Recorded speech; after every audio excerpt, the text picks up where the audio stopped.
Ada tidak ayah ibu yang hitung-hitungan sama anaknya? Coba saya mau tanya.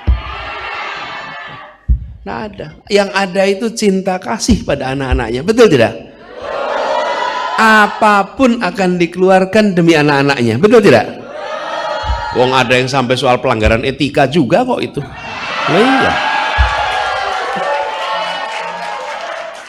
Bayangkan, yang besar-besar gampang dapat tanah.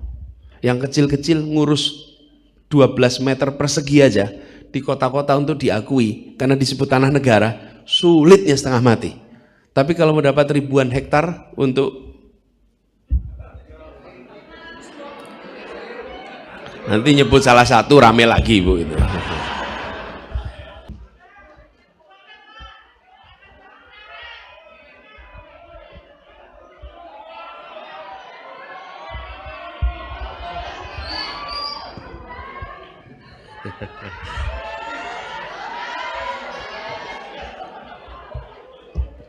Unisulah luar biasa.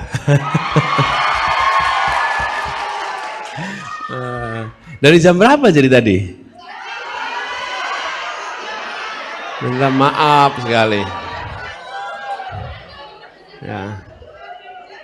Iya. Bismillahirrahmanirrahim. Assalamualaikum warahmatullahi wabarakatuh. Alhamdulillah wa syukrulillah wa la hawla wa la quwata illa billah. Allahumma sholli ala sayyidina Muhammad wa ala alihi wa ashabihi ajmain.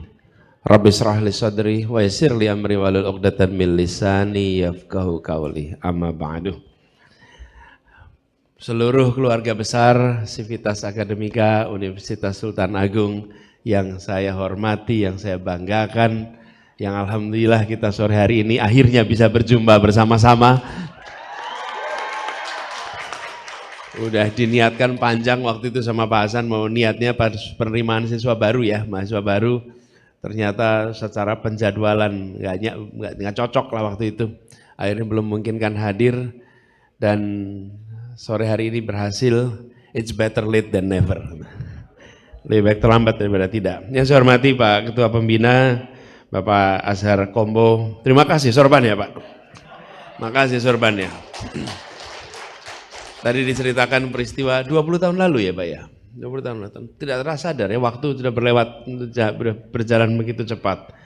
Kemudian seluruh saja Ketua Pengurus Pak Bambang Tribawono, Ketua Pengawas, dan yang luar biasa juga yang tadi sudah bicara panjang, jadi saya tidak tahu nambahin apa lagi nih dari Pak Rektor ini, Pak Rektor. Pak Dr. Profesor Dr. Gunarto, semoga selalu sehat, selalu semangat, dan jadi penggerak.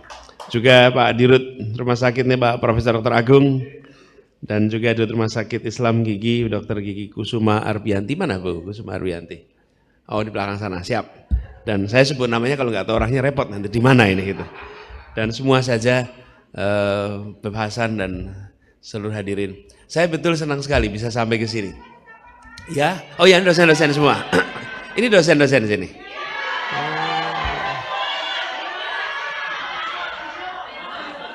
Ini tampilannya mahasiswa ya. Pikir mahasiswa di sini. Jadi terima kasih. Minta maaf memang ada urusan teknis tadi terlambat dari Manado kami terbang ke sini. Jadi tadi malam selesai debat itu saya tidak pulang ke rumah, langsung ke bandara. Dari bandara langsung terbang ke Manado, sampai Manado sekitar jam 3:30 pagi. Biasalah, kemudian subuhan, habis itu aktivitas terus non-stop sampai barusan. Jadi begitu selesai kami di Bolang Mongondo tadi pagi. Dari Bolang Mongondo pergi pakai heli ke Manado. Nah seharusnya begitu sampai langsung terbang. Nah ternyata kru pesawatnya tidak bisa sampai karena terjebak macet di Manado. Jadi tidak bisa datang. Jadi kami menunggu di sana juga. Jadi kita sama-sama nunggu sebetulnya. Sama-sama nunggu. Saya juga sana menunggu. Inilah kalau saling mencintai sama-sama menunggu untuk bisa jumpa gitu kira-kira ya. Ya Allah. Iya, dari tadi malam ngomongnya cinta terus jalan. Tapi memang betul sekalian. Begini, kenapa kok saya sampaikan itu? Bapak sekalian, saya ini di kampus, sama seperti Bapak Ibu semua. Saya sedang dapat penugasan luar sekarang. Saya sedang di luar kampus. Bapak Ibu sekalian, saya berangkat dari kampus, saya keliling Indonesia ketika masih di kampus. Kemarin saya ceritakan ketika di Manado. Saya datang ke Manado, saya datang ke Sulawesi Utara itu tahun 2011. Ketika mengirimkan anak-anak ke Kepulauan Sangihe Talaut untuk menjadi guru di pelosok-pelosok tanah air.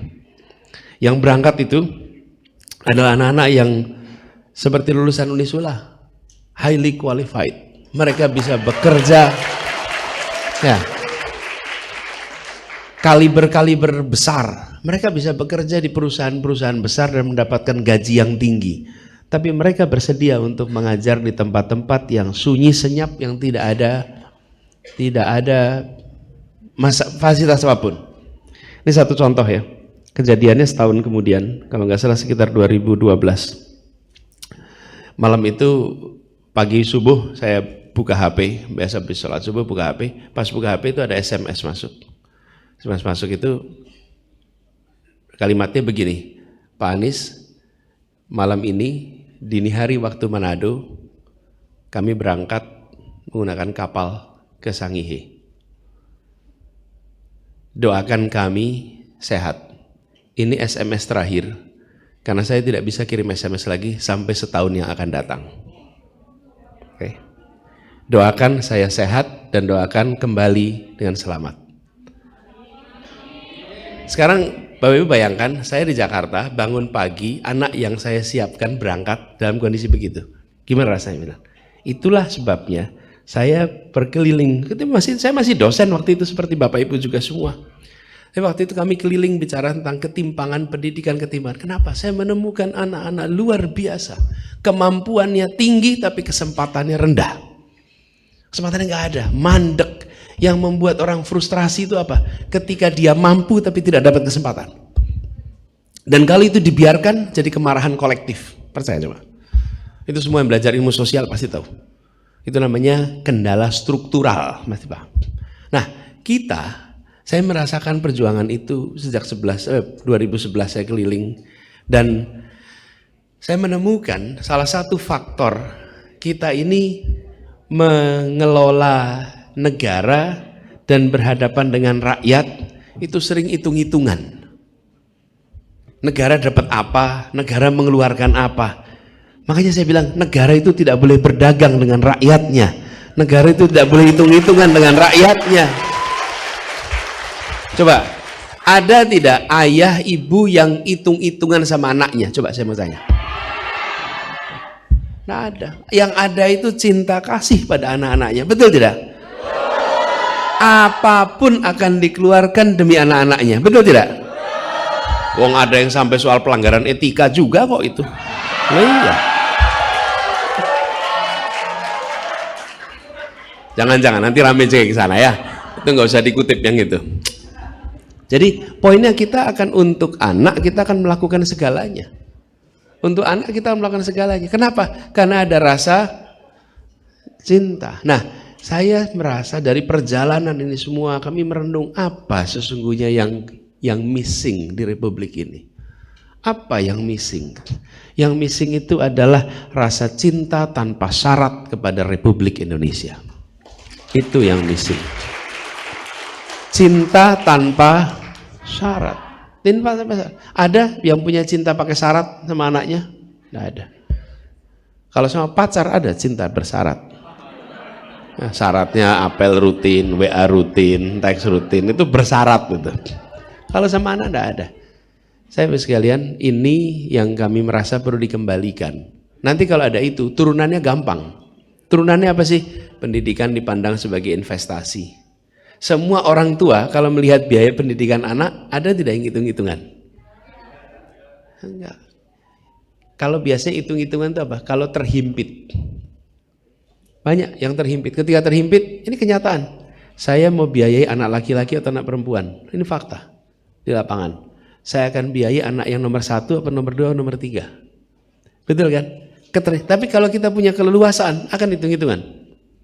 Enggak ada. Republik ini tuh punya kekayaan alam yang dahsyat. Dan apabila kekayaan alam itu dipakai untuk membangun kekayaan manusia, dahsyat Republik ini.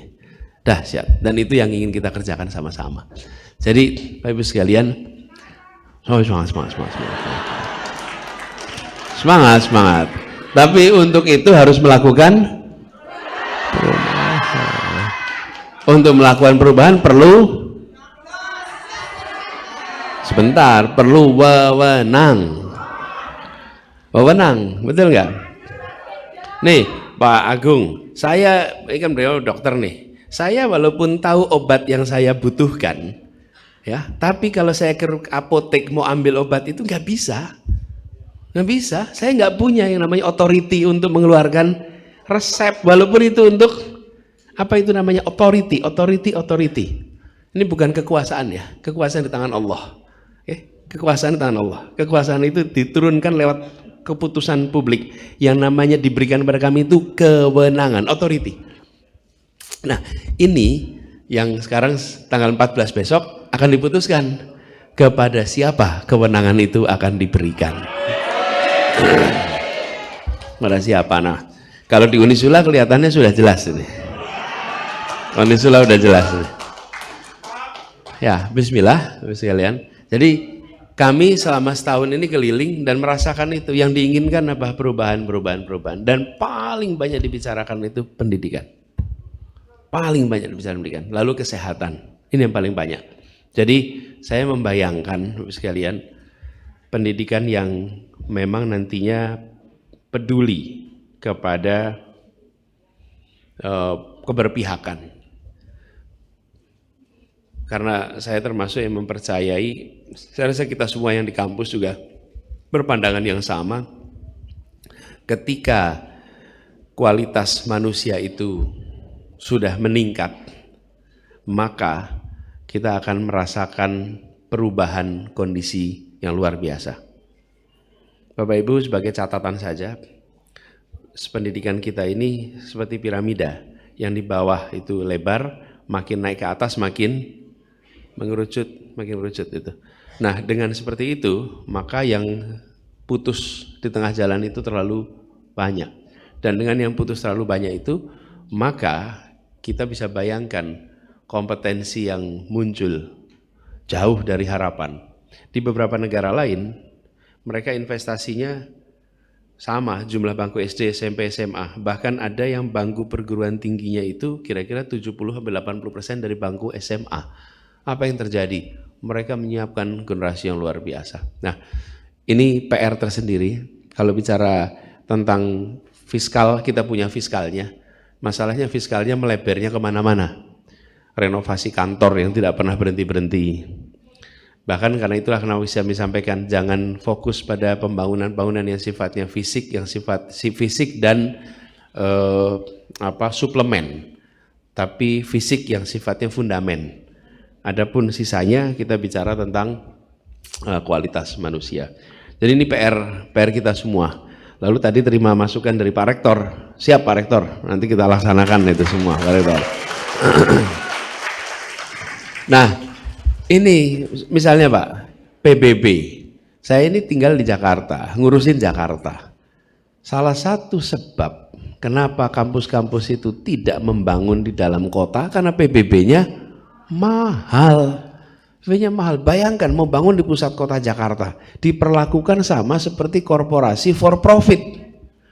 Loh, ini bayangkan kalau ada 1.000 mahasiswa satu angkatan, lalu mereka nantinya menjadi sarjana-sarjana yang produktif, itu 1.000 anak dengan kemampuan menciptakan nilai tambah, itu bisa mensuplai pajak ke negara jauh lebih besar daripada dia mensuplai ke negara ketika dia jadi mahasiswa.